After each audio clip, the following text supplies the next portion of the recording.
Nu ką, antra eglės apžvalga, vertinsim mano gimtinę. Panevėžį. Keliaukime apžvelgti miesto dekoracijų. Visur girdi papuoštą žvaigždutėm. Vietoj fontaną žvaigždės. Aš jau pradedu galvot, kad aš jau žinau dainą, kokia gali būti miesto puošybai. Gal norisi manim pašaukčiau į diskotekų į žvaigždžių. Va šitą žvaigždėtų taką einam link žvaigždėtos eglės. Tas miestas žiūri su žvaigždėm. Pažiūrėkit, kokia gražuolė stovi. Pernai biškį sudirbau, šiemet pastabas išgirstas. Apeinam, apžiūrim. Labai graži. Aš nevarysiu ant savo gimtą miestą, jūs nesulauksit. Atrodau kaip gyriai. Ir teatras matos, ir eglė, ir po mažės eglės matos. Nuostabu. Kaimynas. Kas kaimynui? Taip, o ką ne?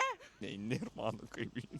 Gal eglutės tema yra 5 žvaigždučių viešbutis už jos? Klaipėdai sutvarkiau kažviestą eglę visą parą. Tai Panevėžy.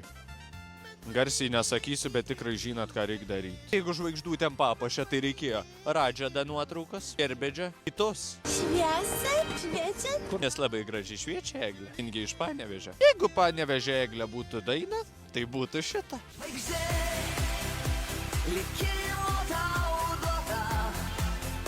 Saugos ir lydės.